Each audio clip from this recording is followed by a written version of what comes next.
Hey guys, I hope you guys are doing well. I've been off of YouTube for about a week. Just took a little breather, had some other things I was doing just around the house. And just it's okay to honestly, I don't feel like I ever have to apologize, neither should you, from just removing yourself from just like the everyday hustle and bustle of social media and just taking a break from it. I've had friends who I've deactivated my Facebook sometimes just to step away from it. So I do that sometimes, and I don't mind doing that here. But I am glad to be back, and I'm hoping to put out a few videos this week, but who knows? I don't know. I guess it just depends on how I'm feeling. But nonetheless, I'm sure that you guys have heard all the stuff that's been going on over the last week. You've seen it on the news. You've seen it on your phone. You've seen it everywhere. You've seen the images ad nauseum. Basically, the chickens have come home to roost, and we're looking at it. We are witnessing it right now. So just a quick synopsis, of course. Donald Trump still could not, he couldn't accept the fact that he lost the election, and he exhausted all of his legal options to do so. So he decided to rally his people in D.C. last Wednesday and say, hey, we're going to stop the certification. We're going to stop it. And we have to we have to be brave, and we can't be cowards. And takes a lot of brave men and women. Let's head on down to the Capitol. And he rallied his people, got them all riled up, said, let's go down there. He never showed up. He didn't go with them. So he told them, let's go. And he didn't go. Basically, they were going down there to try to stop Pence, right? His right-hand man, right, that he threw under the bus a few days prior to that. Pence actually has no power to decertify anything. But nonetheless, his people got riled up. They went down there. They breaking out windows and everything like that. You can see it's a coordinated effort because most of the Capitol Police just let them right on in, right? They walking through. They taking shit. I heard they took a shit. People took shit, just animals, took shits and just put it all over the wall. Just thuggery. Thugs don't even do that shit. That's just animalistic. Okay, thugs don't even do that. But these thugs went in there and they was tearing shit up. They was in there taking papers. And it was just a mess, okay? A mess. Incited all kinds of foolishness. People died as a result of it. And, when white folks kill other white folks, then we got an issue, right?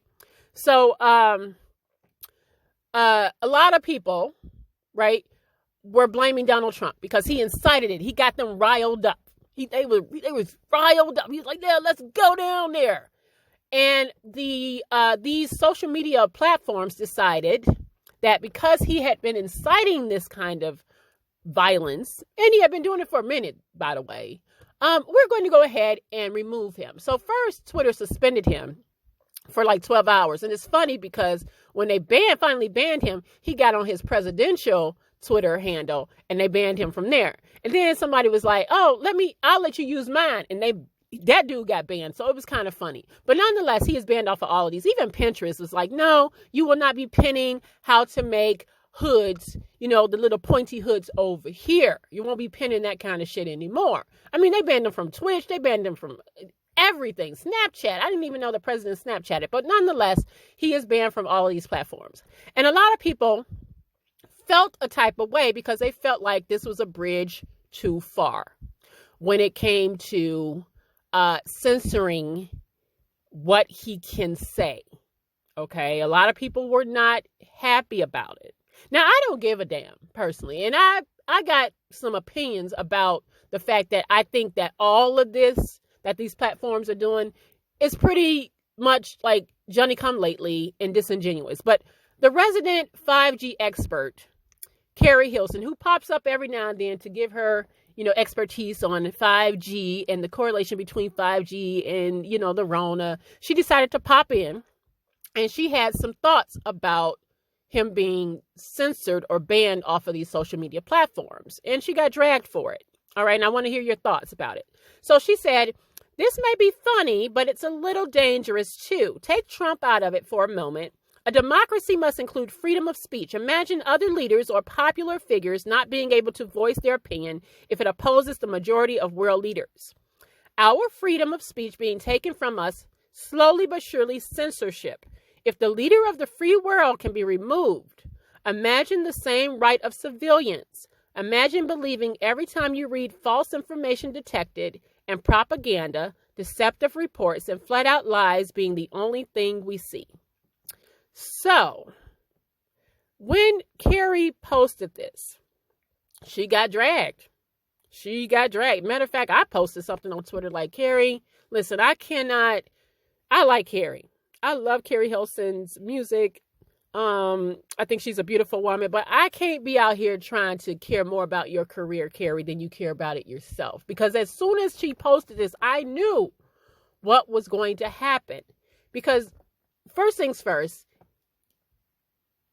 it appears that she is defending Donald Trump. And he ain't the most popular figure. Even amongst his own Republicans, he ain't the most popular person right now. So I felt like she wasn't reading the room on that. But perhaps she didn't care either, right? Perhaps she didn't care in that moment. People felt like it seemed to be in defense of him. I didn't necessarily take it as such, but I knew how it was going to be taken. But I do want to kind of break down as to what she said here and whether you guys agree with her, because a lot of people, believe it or not, while she got dragged, a lot of people agree with her. So when she got dragged, and Waka Flocka, another 5G expert, chimed in, she said, for the record, I don't give an F about Trump. My post wasn't as much about him as some are purposely trying to make it. If you can comprehend, I said take Trump out of it, so don't come at me like I'm caping for Trump. I recognize why he was removed. It's the wider view that's scary to me. Here's some context. It brought on a broader fear because I have several influential friends who are constantly censored, silenced, and shadow banned for anything they post, even personal opinions that opposes the government, elite agenda, or cooperative platforms, and they're not inciting violence. That's where I'm coming from. So again, how do you feel about what she said? And do you feel like she has a point? So let me break this down for just a little bit, because this is where I think Keri may have been confused. First things first, Twitter is not the government. And the First Amendment applies to free speech when it comes to the government. Okay? The only way that you're not technically protected under the First Amendment when it opposes the government, if you're speaking out against the government, when in fact it incites violence, when the result is a crime or it results in crime against the government, that is when your free speech ends against the government. But free speech, that whole First Amendment, was technically designed to protect citizens from being, I guess, punished because they spoke out against the government. All right. We still technically, we have that. We still have that, right? Here we have something completely different in China. So think about China for a second. Currently right now, Jack Ma, one of the world's wealthiest men, Chinese billionaire Jack Ma, is missing over there in China. He's been missing for days because what? He dared to speak out against the Chinese government. The Chinese government is a communist country. So they restrict free speech, and anybody that is critical of the government over in China will be dealt with. So he's been missing because he dared to speak out against some economic policies in China. We don't have that.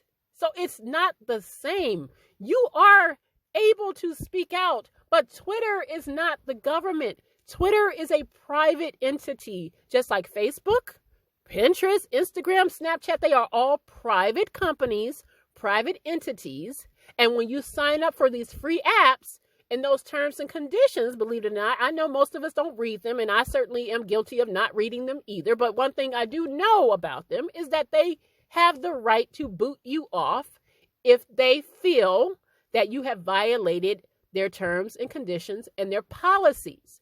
They can do that. That's not, as much as you want to say censorship, I can understand where she was going with it, but technically they have the right to do it. The government does not.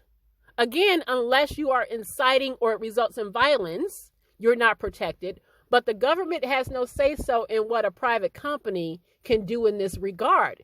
They can kick you off at any point. They can kick off, I personally feel like it's a little too late, right? But they can kick off any citizen. They can kick off any one of us if we violate their policies. Hell, I remember posting something on my other Instagram, like just some music, and they was like, you can't post that. That belongs to, but they'll flag you in a heartbeat. Now, I don't feel like they do enough of it personally, because I've seen all kinds of stuff on Twitter, all kinds of hate speech, all kinds of stuff like that. So they don't do enough of it personally, but the way it goes is that free speech is still protected under the government until, like, hate speech is protected under the government unless it incites violence. In his case, he has incited a mob action. He incited a riot. They feel like he incited that. Me personally, again, he had a lot of help. He was just reposting shit that other people were saying, but he had a lot of help. But he being the leader of the free world, they feel like, listen, everybody, he has a cult. People are listening to him, so we have to cut this off. We have to cut it off. Now, again, I feel like, listen, y'all could have did that years ago. Y'all could have did that years ago before he became president. Donald Trump been spouting hate and vitriol and all kinds of bullshit for years and years and years before he became president. When he was just a private citizen, you could have banned him. You could have blocked him. You could have did that ages ago. Didn't they do that to Farrakhan? And Farrakhan, as far as I can recall, ain't never incited no riot. He ain't never incited, but they kicked him off the platform. So what makes Donald Trump any different? Now, I think that they felt like their hands was tied because he was the president. But at this point, they just like, listen, no more. None of that. And like I said, I think it's just disingenuous, but they did it. And they can do that because it's a private entity, and private entities can do that. That's just how it goes. If you come in my house and you start cussing and fussing and cussing me out, my private property, I got a right to kick you off of there. I got a right to kick you out. Now, what you do in the street, you can still be cussing and fussing at me, but you in the street doing it. You just won't do it here. And that's just kind of what's going on right here. And what that means is that Keri, as much as you're trying to sit here and say he's censored, technically he's not, because he's still the leader of the free world who has a bully pulpit, and he can call a press conference at any time he feels like it, and people will still tune in, and a lot of these news channels will still show it. So it doesn't matter if he's banned from this and this and these private companies. He still has the bully pulpit. He can still get up there on his little platform and say whatever he want to say. So he is not mute. He is not powerless. Those private companies are just saying, no, you can't do it here. When it is a private institution, a private company, unless it's getting government like funds or something like that, you can't really tell them what they can and can't do. And they have a right to kick any one of us off. And that's just the bottom line. You may not like it. It may not be a popular thing to do, but they have the right to do it. Just like if a bakery, and I'm sure you guys have heard this, when bakeries decide they don't want to bake cakes for same-sex couples, and they've gone to court for it. A lot of times at those companies, the courts rule in favor of those companies because at the end of the day, whether it is popular or not, maybe they'll get a bad reputation for it. But at the end of the day, if it's a private company, they have a right to refuse a service if they don't want to do it. They can do that. So I just don't necessarily think that he's protected under that. Now, is there a slippery slope when it comes to censoring people's opinions and stuff like that? And we've seen it. There's certain YouTube channels or certain Instagram things where they might be shadow banned because there's certain information that they put out that may not be popular, may be what they consider a little rough. Even some of those conservative things, or a lot of the Hotepi type stuff, I'm sure they have experience in that, where sometimes what they're putting out may be flagged, right? But who is it flagged by? Is it flagged by the actual companies, or is it flagged by the people who may not agree with it, right? I don't know. Like I said, I feel like I understand what she's attempting to say. I just think Donald Trump ain't the hill to die on when it comes to this. I just don't. I don't think he's the hill to die on to prove a point. I just don't think so. And I think that, she would be better off served by just saying, something, just not saying nothing at all. But again, she has free speech. She has the right to her opinion, and people have a right to disagree with her. That is just how it goes. We all have a right to say whatever we want to say, but we are not, we're not absolved from the consequences of whatever we say. So free speech will allow me to say whatever I want to say. But that doesn't mean that when I get back to work, my company might be like, well, you know what? This violates our principles and what we believe at this company. You're fired. So people don't have to really pay attention to this whole idea of First Amendment and free speech. Maybe just read a book. I know we didn't probably pay attention to American history, civics lessons and stuff. I know I didn't very much, but I do at least know that Twitter's not the government, Pinterest is not the government, and free speech and the First Amendment protects people against the government punishing them for what they say when it comes to the government. Again, with stipulations, though. If it incites violence, you're not necessarily protected. That's where things get tricky, and that's what things you're going to see this happening over the next few weeks when they call themselves trying to charge all these people. Although I saw some of these charges are bullshit. All right, this should be terrorism acts. These should be acts of terrorism, as far as I'm concerned.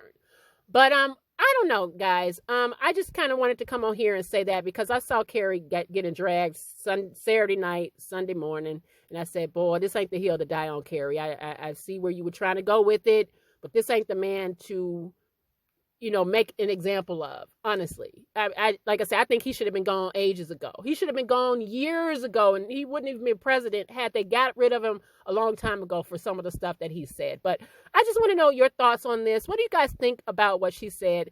Let me know in the comments down below, and I will, of course, see you guys on the next video. Take care.